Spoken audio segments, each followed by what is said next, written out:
Tomorrow night, we'll see a change in leadership for the biggest city in our region as Sacramento's new mayor is sworn in. KCRA 3's Edie Lambert had a wide-ranging conversation with Darrell Steinberg about his plans for the city. She joins us now with a preview. Edie? Well, Kelly, let's start with what the mayor's actually able to do. He has one vote, serving with 8 other members on the council. Voters shot down a strong mayor plan, which would have given that position more power. But when you consider that he last served as the president of our state senate, the second most powerful job in state politics, it's not hard to imagine that his vision for the city will have a lot of influence. We don't have a strong mayor form of government, right. But I think a lot of people are expecting you'll be a strong mayor anyway. What does strength mean when you ask about strong mayor? Strength is your ability to build coalitions. Strength is your ability to lay out a positive vision. And strength is your ability to produce and to help bring out the best in everybody. And so I'm comfortable working in this system, in most any system. I think it's going to be just fine. One area where he may have the hardest time building those coalitions is a plan to build more housing for the homeless. He expects he can bring tens of millions of dollars, state dollars, into Sacramento to build that housing, and he plans to put those homes into neighborhoods across the city. We can convince people that this is much better than having people living on the street or living in the park or living on the riverbank. Do you expect some fights as you put housing into various neighborhoods? I know that these issues are not easy. Yeah. But I'm pretty stubborn. And you can join us for more of my wide-ranging conversation with Sacramento's next mayor on a range of issues, continuing our conversation about homelessness and also looking at his plans for immigration under the Trump administration. That's coming up tonight at 6. Kelly, we'll see you then. All right, we'll look for you. Thanks so much, Edie. The change in leadership becomes official this week for the biggest city in our region. On Tuesday, Darrell Steinberg will be sworn in as Sacramento's new mayor. And it will be a homecoming of sorts, as Steinberg started his political career 20 years ago as a member of the Sacramento City Council. KCRA 3's Edie Lambert spent some time with Mayor-elect Steinberg this week and covered a lot of important issues. And we begin with his experience and how far both he and the city have come since he last worked at City Hall. How would you say you've changed since you were last at City Hall, last part of the council? Well, I certainly, in the intervening years, I certainly gained a great deal of real world and real life experience in the business of community and politics. 14 years in the legislature, including 6 as president of the state senate, I think gave me a lot of perspective about and skills, frankly, in how to solve complicated problems and how to work with a wide diversity of people, how to not get too high or too low, how to find the balance between persistence and patience. And so I think I'm much better at the craft than when I started, but I hope that I'm still the same person. I think I am. I still have that same idealistic notion that these offices to accomplish great things. Maybe a little wizened, though, in terms of what it takes and how to go about doing it. How has the city changed in the 20 years span of first at City Hall, then over to the Capitol, and now back? Well, in some ways the city has changed dramatically, and in other ways it's retained its essence. It is still a welcoming place. It still has a sense of intimacy around connection and people knowing one another. And on the other hand, there's been significant changes and transformation, and I think for the better. Certainly over the last 8 years, I think that there has been a reawakening in this city around our economic potential. There's an intimacy to being mayor. There definitely is a personalization for people of their mayor, and I take that seriously, and it creates an expectation and an accountability, and I'm ready to get to work. And while he led the Senate, Steinberg carved out some money to give low-income 4-year-olds the chance to go to preschool. And as mayor, he will work to get as much of that money as possible for Sacramento, and he wants to expand the program to 3-year-olds. I ran for this office for many reasons, and many things I care about. Nothing is more important than ensuring that we have a commitment to youth. Well, let's talk about that, Yes. because the mayor and the city council is not directly responsible for education. Right. So what is your role? Well, I understand that we don't run the schools, and nor do we want to, but I intend to be an education mayor. Not only to use my platform to advocate on behalf of kids and education, but to form real partnerships between the city and its school districts, whether it's preschool, whether it's after-school programs, whether it's joint use of facilities, and my big priority, to create a real link between high school kids and our growing businesses so that they have real workforce opportunities that are going to both further their education but also prepare them for the work world. So you're looking at apprenticeships, you're looking at Yes. real-world programs. Yes, I want to bring real-world job experiences for young people as early as 17 and 18 as part of the mainstream here. I want us to be as well known for what we do on the workforce development side as we are on what we do on the job creation side. That to me is another test. So you know it is one thing to campaign on big themes and promises. It's certainly another to produce solid results. And Edie asked him about that as well. How do you plan to actually measure your success? Well, I've always believed, and I think we talked about this when you interviewed me in my last couple days in the Senate, that what I've learned about politics and public life is that if you're fortunate enough to be elected to high positions, you get the benefit of having some great and memorable experiences, and you meet some great people, some who become your friends along the way. But once it's done, it's really done. The democracies, the legislature, the city councils, they move on. And so in the end, what I measure myself by is what I actually produced for people that is long-lasting. So what will that look like for the city of Sacramento? Well, for me, it will mean the continuation of this economic renaissance, some additional first-class amenities that make Sacramento a destination city. Talking about the riverfront? I'm talking about the riverfront. I'm talking about the Science Center. I'm talking about the Convention Center. I'm talking about the theater, a tourist destination aquarium, a planetarium. I mean, more things that help define Sacramento that are iconic and that draw people here and that benefit our economy. So as the city grows, one of the biggest challenges is homelessness, and one of Steinberg's plans promises to be a bit controversial. Join us for more of Edie's conversation with Sacramento's next mayor tomorrow night at 6 o'clock. Tomorrow, a major change in leadership becomes official as Darrell Steinberg will be sworn in as Sacramento's new mayor. Last week, I spent an afternoon with the incoming mayor. We went to several locations in Sacramento for a series of wide-ranging interviews on the important issues facing the city.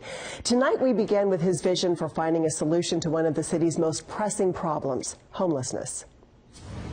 There are people who are living right down here along the river, and I know homelessness is one of your big focuses. You know, I believe homelessness need not be hopelessness. We know what works. We just don't yet have the capacity to do more of what we know works to help more people. I don't need extensive studies to tell me that if somebody is out on the street for a long period of time, they are dealing with either mental health issues or serious substance abuse issues. And so we know what works. It's intensive outreach, it's case management, it's services, and it is permanent housing. And I am going to make this a priority. I have to make this a priority. We have to make this a priority because it not only is the humane thing to do, but if we're going to create riverfront access, if we're going to develop the riverfront, Or downtown, or many other areas. Or many other areas. Yeah. We have to do better. As we continued our conversation about homelessness, I asked Mayor-elect Steinberg for more specifics on one of his plans for people who are chronically homeless. As you're about to hear, it's a plan that may very well face some strong opposition, but he says his experience is just part of what's going to convince people. I think one of the strengths I'm going to bring to this job, and it's frankly one of the things I campaigned on, and I think one of the reasons why the people elected me, is because I am very comfortable using my reach and connections with the state legislature and the administration to fight on behalf of Sacramento. And I sponsored the No Place Like Home initiative last year, which creates a $2 billion housing bond for the homeless mentally ill using Prop 63. And so we intend to fight for our fair share of that. How much do you think that might be? We will get tens of millions of dollars and be able to significantly increase our inventory of permanent supportive housing. So where do you see that housing being built? Well, here's my basic philosophy. I think that what you don't want to do is segregate one group of people in one part of town. Number one, it's not what helps them achieve recovery. And number two, I believe fundamentally in fair share. We can convince people that this is much better than having people living on the street or living in the park or living on the riverbank. Do you expect some fights as you put housing into various neighborhoods? I know that these issues are not easy. Yeah. But I'm pretty stubborn.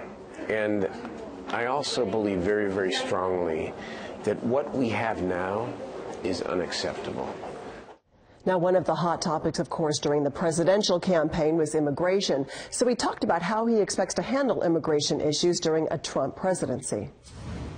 A lot of discussion right now about sanctuary cities and what immigration might look like under the Trump administration. What are you expecting? Well, a couple thoughts. First of all, you know, I really found it offensive back in 2008 when Mitch McConnell said that his #1 goal was to assure Barack Obama did not succeed. I thought that was wrong.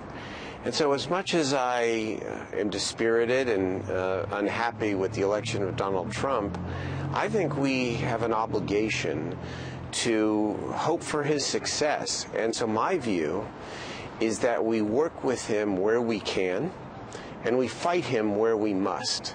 If he comes forward with a strong infrastructure package, for example, that benefits Sacramento, then we work together. But on issues of immigration, on issues of civil rights, we give no quarter. Well, let's talk about specifics there. Specifically, where in immigration do you feel like you may have a challenge?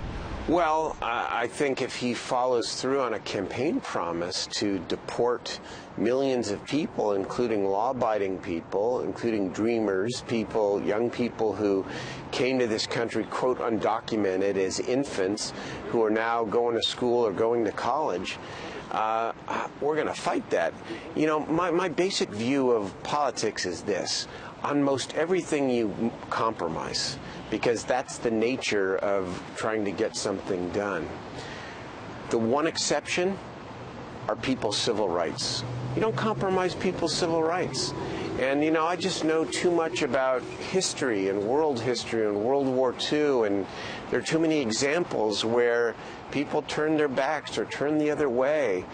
And when it comes to fundamental civil rights for law-abiding people, and I'm talking about immigrants, undocumented immigrants, I'm talking about Muslim Americans, we're going to stand for people, and we're going to stand for and with people. Darrell Steinberg will be sworn in tomorrow night. We'll have live coverage on the KCRA 3 News, starting with our 4 o'clock newscast. And tonight at 10 on KQCA, I will continue my series of in-depth interviews with Mayor-elect Steinberg. Tonight, we're going to focus on how he plans to handle crime in the city, along with redevelopment and funding for the arts. Tomorrow night, we will see a change in leadership for the city of Sacramento as a new mayor is sworn in. KCRA 3's Edie Lambert had a wide-ranging conversation with Darrell Steinberg about his plans for the city, and she joins us now with issues ranging from crime to the arts. Edie? Well, Kelly and Brian, I traveled around the city with Mayor-elect Steinberg, which was a chance to ask him about his plans for Sacramento. So let's start with crime. He admits there are areas where the Sacramento Police Department has some hard work ahead. When you talk about improving neighborhoods, I think there is nothing more important than crime. No question. I mean, protecting the people is the number one job of government, the city government. Look, I think it's a couple of things. Number one, we have lost a lot of police officers as a result of the Great Recession, or not so great recession. We are down, 100 or more police officers since the height of the recession.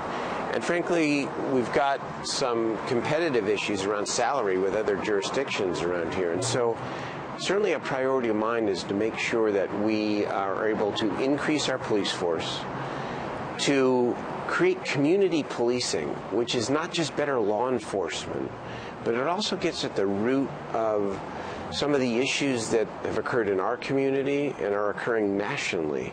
Because I completely support what the City Council did to say we need to release videos if there's an incident right away, that we need to be transparent, and frankly, we need to admit where we make a mistake. Do you think there's a trust issue in the city?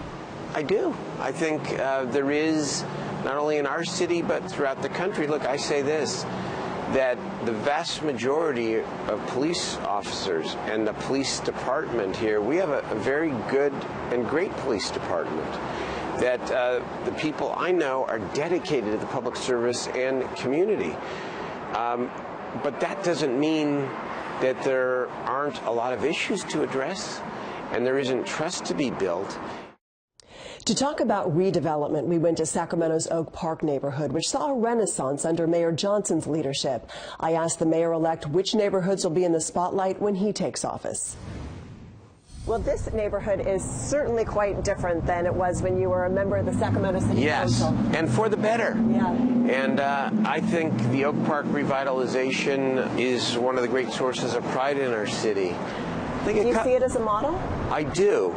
I know that we need to pay comparable attention to other neighborhoods of this city that are in distress. So talk about some of the places that will have your attention as mayor. Well, North Sacramento and Del Paso Heights, South Sacramento, certainly are two areas that come to mind. And there are a number of neighborhoods that are very good, but that are at risk. And here's the thing. What we see here in Oak Park is a model and example of what we can do in many other neighborhoods. But we need to make sure that as we revitalize, as we improve these neighborhoods, we also don't price people out, and that we make sure we retain the history and the culture of what makes these neighborhoods and made these neighborhoods special in the first place. So how do you do that? How do you keep them affordable but also make them a whole lot nicer? Well, I think with a lot of care. Well, a vibrant part of any neighborhood is an art scene. And to talk about the arts, we went to the Crocker Art Museum. But Mayor-elect Steinberg says he hopes to see art everywhere, even in places you may not expect. And look, the Crocker is our jewel. It's beautiful, just right behind you there. It's gorgeous. Beautiful. And certainly, there's a park to be built and parking challenges to be dealt with. But it's also about other priorities as well. We want to make sure we increase and improve arts education. We have cut the budgets pretty dramatically of the community-based arts organizations through the Sacramento Metropolitan Arts Commission. We want to increase funding for the arts. And then we want to create vibrant public spaces. There's no reason why we shouldn't have more live entertainment in our downtown. There's no reason why we can't improve, for example, the safety and the appearance of our bus stops with regional transit by combining it with innovative arts and bringing those public spaces to life. So I'm looking forward to working with the arts leadership and the arts community to breathe some additional life into that issue, because it's essential to our economy, and it's also what helps define a vibrant city. So Darrell Steinberg will be sworn in as mayor tomorrow night at the Railroad Museum. We'll have live coverage on our KCRA 3 News, and that starts with our 4 o'clock newscast. I should also mention tomorrow on our KCRA 3 News at 6, we'll continue our in-depth series of interviews with the mayor-elect, and we're going to be focusing on really what he wants to do to expand the tax base, to create different kinds of jobs in this area. You saw us talking down at the riverfront. That's going to be a key part of it. He has big plans for that area. I feel like since I've moved here, that's one of the things that people have talked about. And about 3 or 4 decades before that. Yeah, that's what I've heard. Really quick, I wanted to ask you, because it seems like he is just so mentally prepared for all the things and different conversations and issues facing our city. Was there anything that he said that really surprised you, that you thought, wow, this is... Yes. I'll give you a great example. We were just talking about the riverfront. So a good example right there is, he said, we've had a master plan for decades. We know what the big picture looks like, so just pick 1 or 2 things you know you can get done. It's like anybody's to-do list, right? You see an enormous list and you don't even know where to start. But if you can just pick off a couple things that you can do today, that's how you make an impact in 4 years or 8 years or however long he ends up serving as mayor. It'll be interesting to kind of follow this new path, and like you said, we'll be there covering it all tomorrow. Thanks.